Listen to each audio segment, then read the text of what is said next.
ஹாய்ங்க, இன்னைக்கு நம்ம ஐவிஎஃப்ல இருந்து Q&A வீடியோ தான் நான் போட போறேன். நிறைய பேர் கமெண்ட் பண்றீங்க, ரிப்பீட்டடா ஒரே கமெண்டா தான் பண்றீங்க. வீடியோவை ஃபுல்லா பார்க்காம கமெண்ட் பண்றீங்க. நான் வீடியோல டீடைல்டா கொடுத்துருக்கேன், அதுவும் ஷார்ட் அண்ட் ஸ்வீட்டா தான் நான் கொடுத்துருக்கேன். வளவளா கொலன்னு நான் எதுவுமே பேசல. வீடியோ பார்த்துட்டு அதுல ஏதாவது டவுட் இருந்தா கண்டிப்பா கேளுங்க, நான் ரிப்ளை பண்றேன். என்னால முடிஞ்ச அளவுக்கு எல்லாருக்குமே நான் ரிப்ளை பண்ணிருக்கேன். வேற கேட்ட கொஸ்டின்ஸ் வந்து அடுத்தவங்களுக்கும் அதே கொஸ்டின்ஸ் வரலாம், அவங்களுக்கு யூஸ்ஃபுல்லா இருக்கும்னு அந்த வீடியோ நான் அப்லோட் பண்றேன். வாங்க வீடியோக்குள்ள போகலாம்.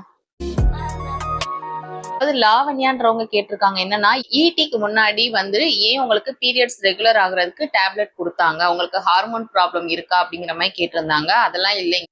ஐவிஎஃப்னு போயிட்டாலே நமக்கு கம்பல்சரி பீரியட் வர்றதுக்கு டேப்லெட் கொடுப்பாங்கங்க. அதாவது பீரியட் வர்றதுன்னா டே 1ல இருந்து 22 டேஸ்க்கு வந்து டேப்லெட் கொடுப்பாங்க. அது மஸ்ட். நீங்க ரெகுலர் பீரியடா இருக்கட்டும், இரரெகுலர் பீரியடா இருக்கட்டும், யாருக்குனாலுமே கொடுப்பாங்க. ஏன்னா அவங்க ட்ரீட்மெண்ட் பண்ணும்போது சப்போஸ் உங்களுக்கு 31 டேஸ்ல 40 டேஸ்ல 45 டேஸ்ல வந்தா ட்ரீட்மெண்ட்டே வேஸ்டா போயிடும். ஸோ எல்லாருக்குமே அந்த டேப்லெட் கொடுக்க தான் செய்வாங்க. ஆனா அவங்க கேட்ட கொஸ்டின் கொஞ்சம் எனக்கு குழப்பமா இருந்தது. எனக்கு புரிஞ்ச அளவுக்கு நான் சொல்லியிருக்கேன் லாவண்யா.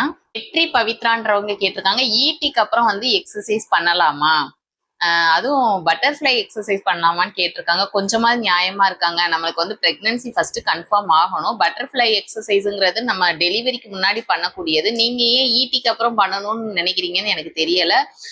ஸோ பவித்ரா, அந்த மாதிரி எக்ஸசைஸ் எதுவுமே பண்ணக்கூடாது. ஃபுல் அண்ட் ஃபுல் நீங்க ரெஸ்ட் மட்டும்தான் எடுக்கணும். நல்லா தூங்குங்க. ஏன்னா 1 மந்த்துக்கு அப்புறம் நமக்கு சுத்தமா தூக்கமே வராது. அதனால முடிஞ்ச அளவுக்கு நீங்க ஈடி பண்ணதுக்கு அப்புறம் ரெஸ்ட்ல தான் இருக்கணும். பாத்ரூம்க்கு போகணும்னா எந்திக்கலாம், சாப்பிட்டுட்டு கை கழுவுறதுக்கு எந்திக்கலாம். அதிகமா ஸ்டாண்டிங்ல இருக்கக்கூடாது. மேக்சிமம் நீங்க பெட் ரெஸ்ட்ல இருங்கன்னு தான் நான் சொல்லுவேன். ஸோ அன்புன்றவங்க என்ன கொஸ்டின் கேட்டிருக்காங்கன்னா, ஈடிக்கு அப்புறம் நீங்க மோஷன் வரல, டைட்டா இருக்கு அப்படின்னா நீங்க புஷ் பண்ணி போவீங்களா, சப்போஸ் தும்மல் வந்தா தும்முவீங்களா அப்படிங்கிற மாதிரி கொஸ்டின் கேட்டிருக்கீங்க. அதாவது ஈடிக்கு அப்புறம் நமக்கு மோஷன் மேக்சிமம் டைட்டா வரும்னு எனக்கு ஹாஸ்பிட்டல்ல சொல்லி தான் அனுப்பிச்சாங்க. ஆனா எனக்கு என்னமோ தெரியலங்க, லூஸ் மோஷனாவே போயிட்டு இருந்தது. அது என்ன ரீசன்றது எனக்கு தெரியல. மேம் சொன்னாங்க, லக்கிலி உங்களுக்கு லூஸ் மோஷனா போகுது, நீங்க நல்லதுன்னு நினைச்சுக்கோங்க. சப்போஸ் உங்களுக்கு டைட்டா போகுது அப்படின்னா உங்களோட ஃபுட்டை வந்து நீங்க மாத்தணுங்க. என்னன்னா மேக்சிமம் நல்ல ஃப்ரூட்ஸ் சாப்பிடுங்க. அன்னெசரி ஃபாஸ்ட் ஃபுட்டு அந்த மாதிரி கடையில வாங்கி சாப்பிடுறது, ஸ்நாக்ஸ் இந்த மாதிரி எதுவுமே எடுத்துக்காதீங்க. ஏன்னா கண்டிப்பா நமக்கு மோஷன் டைட் ஆக வாய்ப்பு நிறையவே இருக்கு. அதுக்கு முன்னாடி நீங்க ப்ரிப்பேரா ஃபுல்லா நல்லா செக் பண்ணி சாப்பிடுங்க. ஃப்ரூட்ஸ், பொமக்ரனேட், அப்புறம் கொய்யாப்பழம் எல்லாம் சாப்பிட்டீங்கன்னா உங்களுக்கு மோஷன் இருக்காம தான் நல்லா லூஸா வருங்க. லிங்கா தமிழ் அப்படிங்கிறவங்க ஐவிஎஃப் அட்வான்டேஜை பத்தி கேட்டிருக்காங்க.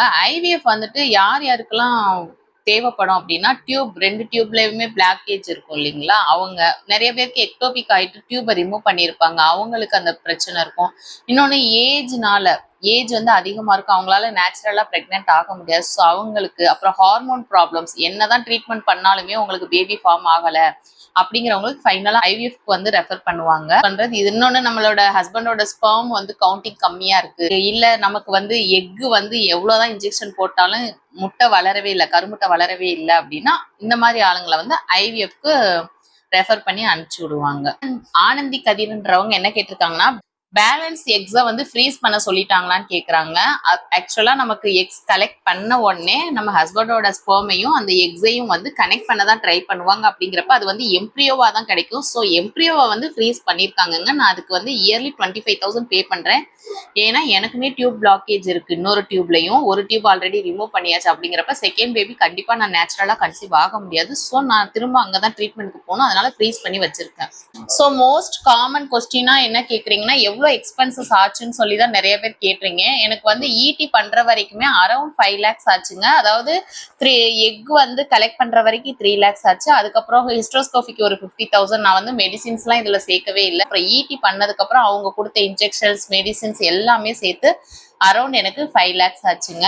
நிறைய பேர் வந்து அஸ்ட்ராலஜர் நம்பர் கேட்டிருந்தீங்க. என்னோட மெயில் ஐடியில இருந்து நான் நிறைய பேருக்கு ஷேர் பண்ணியிருக்கிறேன். முடிஞ்ச அளவுக்கு லோக்கல்ல இருக்கிறவங்க அவங்கள கான்டாக்ட் பண்ணுங்க, முடியாதவங்க வந்து போன்ல கான்டாக்ட் பண்ணி பேசிக்கலாங்க.